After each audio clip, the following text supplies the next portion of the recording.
Hello students, जो कि matric का एग्जाम आप सबका 3 महीने के बाद आने वाला है, उसमें जिसमें कि आप लोगों को कड़ी मेहनत करने का समय भी है। और मैं इसके पहले भी आप लोगों को एक सूचना दिया था कि आप लोगों को कड़ी मेहनत करने का समय आ चुका है।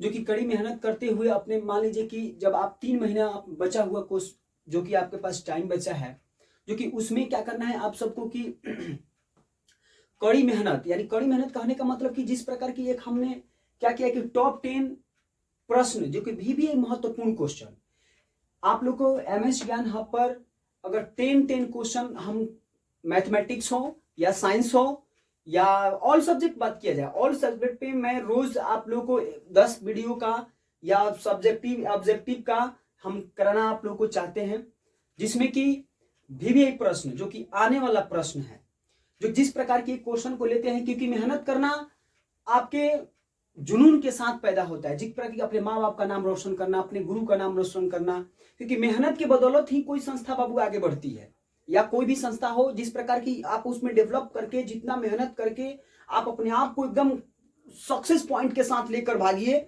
जितना आपको सक्सेस बनने की जरूरत है। जिस प्रकार के क्वेश्चन को मैंने लिया कि यूक्लिड विभाजन एल्गोरिथम प्रयोग करके इतना और इतना का महत्तम समापवर्तक क्या हो सकता है। तो महत्तम समापवर्तक बाबू अगर हमें यूक्लिड विभाजन से ज्ञात करना है तो यूक्लिड विभाजन आप लोगों को पहले भी हम बता चुके हैं कि यूक्लिड विभाजन जो होता है भाज्य बराबर भाजक गुणे भागफल और प्लस शेष होता है, जो कि जिस प्रकार की सूत्र के अनुसार हम इसको लिखते हैं कि a बराबर बी क्यू प्लस में आर। ये पहले भी आप लोगों को एक टॉपिक के अनुसार मैंने पढ़ाई, जिस प्रकार आप लोगों को फर्स्ट में बताने की कोशिश किया था, और चाहे हर एक टीचर आपको ये क्वेश्चन को बताए होंगे। ये क्वेश्चन बीबीआई क्वेश्चन होती है, जिस प्रकार की आने वाले क्वेश्चन जिस प्रकार ये हमेशा क्वेश्चन पूछा जाता है। और पूछने का मतलब कि a बराबर का, जिसमें a क्या है, ये आपका एक होता है भाज्य, a होता है आपका भाज्य, और b जो होता है आपका भाजक होता है। b क्या होता है बाबू, भाजक होता है, और ये होता है भागफल। ये क्या होता है, भागफल। यानी कि q जो होता है आपका, ये q जो होता है भागफल होता है, भागफल होता है, और r जो होता है बाबू आपका शेषफल होता है। r जो होता है शेषफल होता है। उसी प्रकार जिस प्रकार हम 867 और 255 का एक महत्तम समापवर्तक ज्ञात करना है, तो इस फॉर्मूले के अनुसार हम इसको देखेंगे कि किस प्रकार हम इसको कर सकते हैं। तो सबसे पहले हम इसको करेंगे क्या चीज की a बराबर, तो a बराबर बी क्यू प्लस में r, इस टाइप के अनुसार हम इस क्वेश्चन को बनाते हैं, जिसमें a कितना है बाबू, तो a हमारा है 8, 6 और 7, यानी 867 है। और इसमें b क्या है हमारा, जो ये भाजक जो है हमारा 255 है, यानी कि 255 ये बराबर में लेंगे हम 255।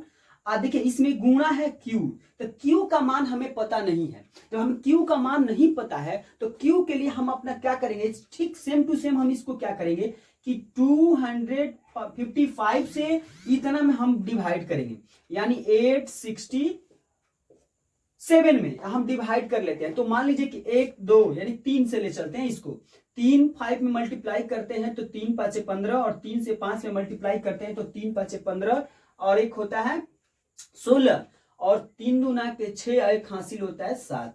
ठीक है बाबू, अब 7 में से 5 जाएगा तो आपका 2 बचेगा, 6 में से 6 गया 0 बचेगा, 8 में से 7 गया यानी कि 1 बचेगा।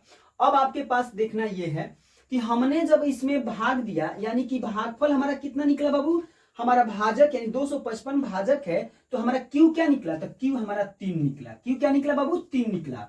और प्लस में रिमाइंडर, प्लस रिमाइंडर हमारा क्या निकला, 102 निकला।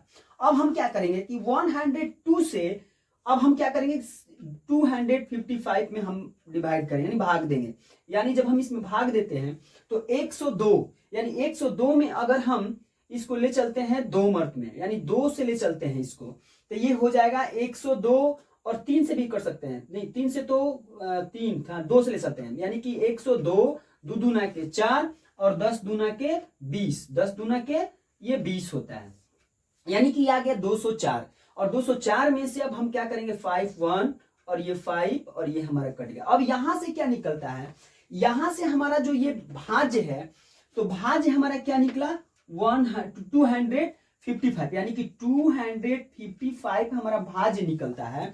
तो यहां से हमारा भागफल क्या निकलता है, यानी कि जो ये भाजक क्या निकलता है, तो भाजक हमारा b का मान निकलता है 102, और वो 102 मल्टीप्लाई बाई कितना बाबू 2, तो मल्टीप्लाई बाई 2 प्लस रिमाइंडर कितना हुआ, तो 51 हुआ। रिमाइंडर कितना हुआ, 51 हुआ। जब 51 रिमाइंडर हुआ तो फिर से अब क्या करेंगे कि फिर हम क्या करते हैं इसमें कि इससे अब हम भाग देते हैं कितना से बाबू, इतना से। तो इसमें अगर हम भाग देते हैं 102 में तो ये डायरेक्ट कट जाएगा, ये नहीं कटने का मतलब कि ये भाग लग जाएगा। जब भाग लगेगा तो 51 दूना 102 होता है। तो 51 दूना 102 होता है, इसको ध्यान से समझना है क्योंकि आने वाला क्वेश्चन बीबीआई क्वेश्चन है।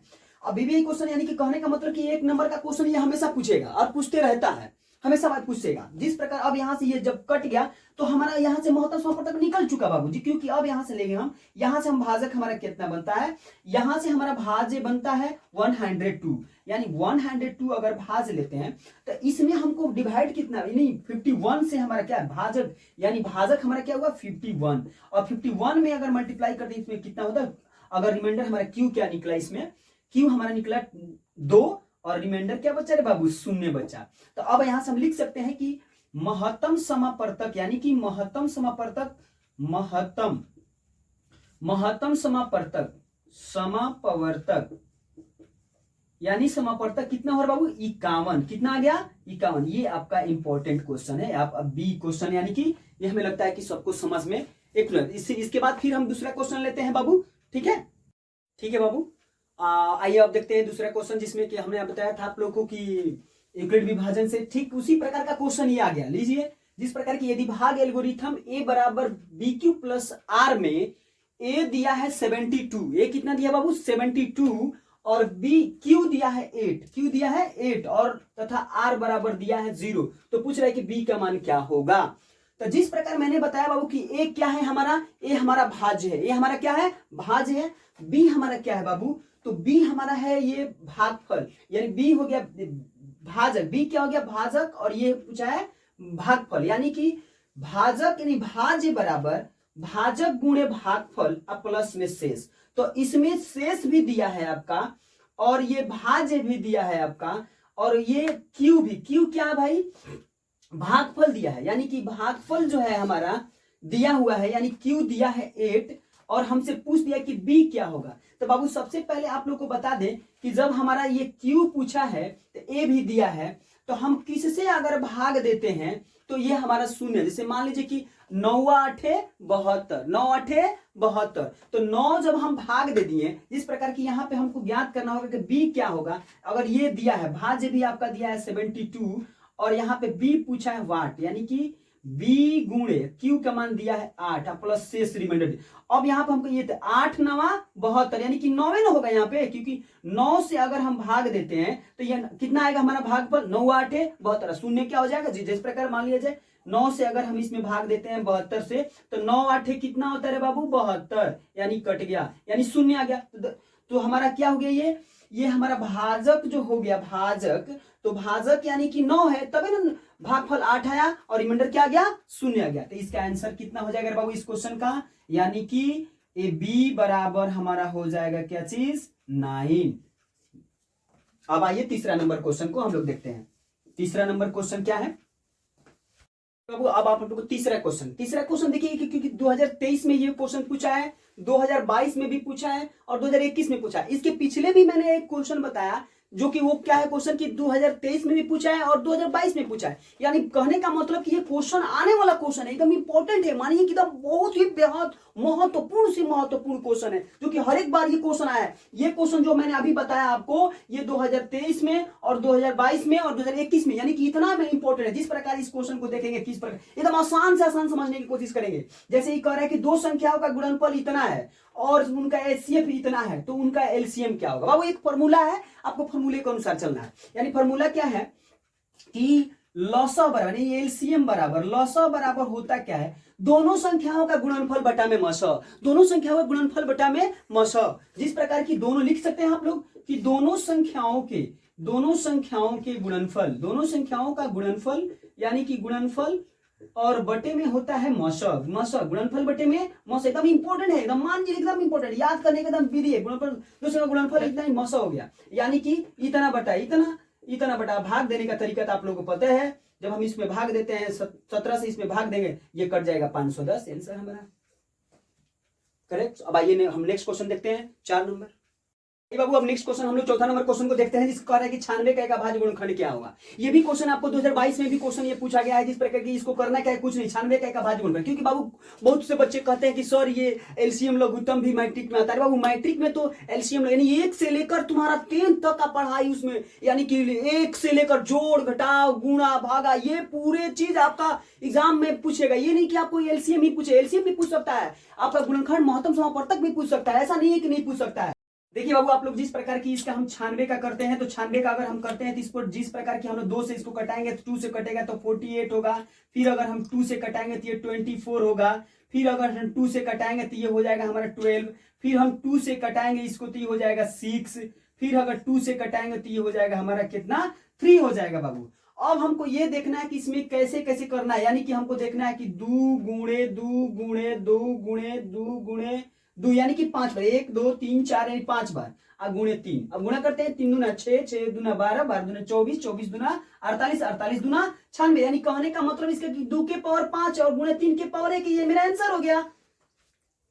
विदाउट कोई इसमें कुछ जरूरत नहीं है, यानी ऑप्शन आएगा हमारी ये धड़ाधड़, कोई दिक्कत नहीं आपको। क्वेश्चन 5 नंबर क्वेश्चन को देखते हैं। तो 5 नंबर क्वेश्चन कहता है कि 64 के वर्गमूल को 64 के घनमूल से भाग देने पर मान क्या। बाबू ये क्वेश्चन जो है 2022 में पूछा था, किसमें पूछा था, 2022 में ये क्वेश्चन पूछा था।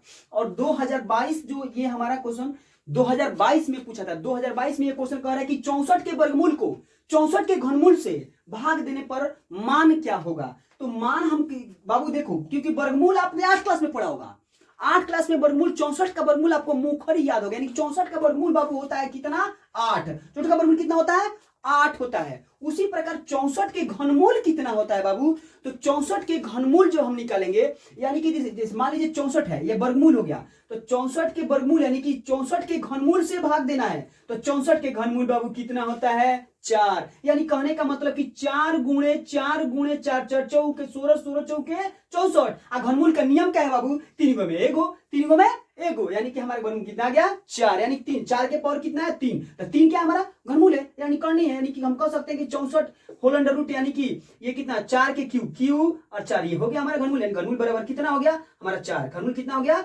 रूट में अगर 3 देते हैं यानी 3 से हम निकाल दे इसको, 4 गुणे 4 गुणे 4 कर लेंगे, तो इसका घनमूल अगर हम 4 में तीनों में देखते हैं तो यहाँ पे 3 रहता है, यानी घनमूल करने का मतलब होता है 3, यानी कि 4 4 यानी 64 का 4 बार कर 3 बार हो गया, तो इस तीनों में से एक बार निकल गया, यानी कि 4 हो गया घनमूल। अब हम घनमूल 4 से अब वर्गमूल 8 में भाग देना है, तो 4 से 8 में भाग देंगे तो कितना आएगा बाबू, आपको सबको पता होगा, तो इसका आंसर कितना होगा, 4 दूना के 8, यानी कि 4 में हम 8 से भाग देना है, तो 4 दूना के 8, ये कट गया आपका आंसर कितना आ गया, यानी 64 के वर्गमूल को 64 के वर्गमूल से भाग देने पर आंसर कितना, 2।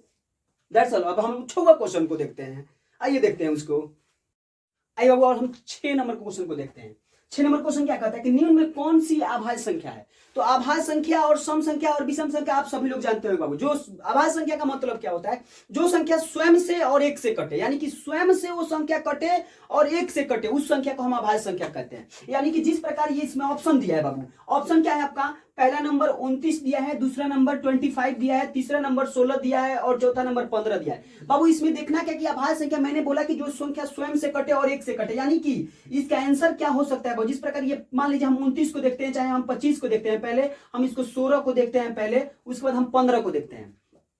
तो 25 यानी 5 से भी कटेगा और 25 से भी कटेगा और 1 से भी कटेगा, यानी कि ये 3 संख्याओं से कट रहा है। और 16 भी 2 से भी कट सकता है, 4 से, यानी अनेकों संख्या से ये कट सकता है। यानी कि अनेक क्या मतलब कि टोटल सम संख्या से ये कट सकता है, यानी कि 8 से कट सकता है, 4 से कट सकता है, 16 से कट सकता है, यानी कि 4 अंकों से ये कट सकता है। यानी कि ये 15 भी 3 से भी कटेगा और 5 से भी कट सकता है, ठीक ना।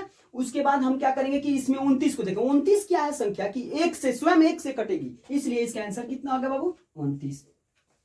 That's all. उसके बाद 7वां नंबर क्वेश्चन को देखते हैं। आइए बाबू जिस प्रकार हम लोग क्वेश्चन को देखते हैं, 7 नंबर क्वेश्चन कह रहा है कि 64 के अभाज्य गुणनखंड में 2 का घातांक क्या होगा।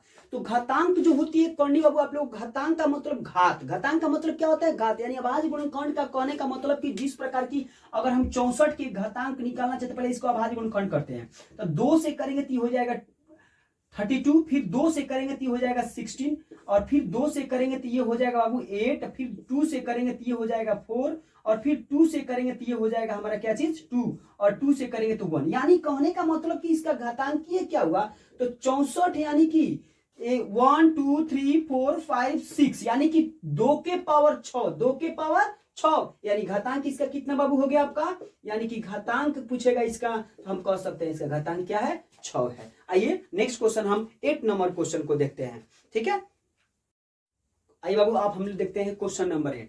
तो क्वेश्चन नंबर 8 जानने से पहले हम आपको बताना चाहेंगे कि आप लोग इसको पहले से आप लोग जानते हैं कि मौसौ, लसौ और पहली संख्या और दूसरी संख्या। तो ये पिछले क्लास यानी 7 8 में भी हम पढ़े हैं कि क्या होता है कि मौसौ बराबर क्या, जिस प्रकार अगर कोई बच्चा नहीं जानता है तो अगर हम उसको बताना चाहेंगे कि मौसौ बराबर होता क्या है, तो मौसौ बराबर होता है पहली संख्या, मौसौ बराबर होता है पहली संख्या और गुणे दूसरी संख्या, पहली संख्या गुणे दूसरी संख्या, बटा में क्या होता है बाबू लौसा होता है, यानी कि दूसरी संख्या, और बटे में होता है बटे में होता है बाबू आपका लौसा होता है। बाबू आप जानते हैं कि पहले से कि मौसा बराबर होता क्या है कि पहली संख्या गुणे दूसरी संख्या बटा में लौसा, और दूसरा क्या होता है कि लौसा बराबर अगर क्वेश्चन पूछता है तो लौसा बराबर क्या होता है कि पहली संख्या, यानी कि पहली संख्या गुणे दूसरी संख्या, और बटे में क्या होता है बाबू, ये होता है आपका मौसा, क्या होता है मौसा। ठीक उसी प्रकार क्या होता है कि अगर हम पहली संख्या देखते हैं, यानी कि पहली संख्या बराबर, तो पहली संख्या बराबर होता क्या कि मौसा गुणे लौसा, मौसा गुणे लौसा, यानी कि मौसा गुणे लौसा बटा में होती है दूसरी संख्या होती है। ठीक उसी प्रकार दूसरी संख्या अगर वो पूछता है तो दूसरी संख्या बराबर क्या होती है कि मौसा गुणे लौसा, अब बटा में क्या होती है बाबू आपका, ये होती है आपकी पहली संख्या। ठीक उसी प्रकार ये क्वेश्चन हमारा है कि कह रहा है कि इसमें कि दो संख्याओं का मौसा 27 एवं लौसा 162 है, इनमें से एक संख्या 54 है तो दूसरी संख्या, यानी कि ये क्वेश्चन है पूछा है क्या चीज, दूसरी संख्या पूछा है, तो मौसा गुणे लौसा, यानी कि मौसा गुणे लौसा के मतलब हो गया 27 गुणे 162, अब बटे में कितना है बाबू पहली संख्या, तो पहली संख्या आपका दिया है 54, कितना दिया है बाबू 54, तो 27 दूना के हो गया 54, 2 से 81 दूना हो गया 162, यानी कि आंसर कितना बाबू आ गया 81 आ गया। ठीक बाबू आज आप लोग को लगता है कि समझ में आया हुआ, अगली बार से बाबू नेक्स्ट क्वेश्चन आपको आने वाला जिस प्रकार की 10 क्वेश्चन हम बनाएंगे उसमें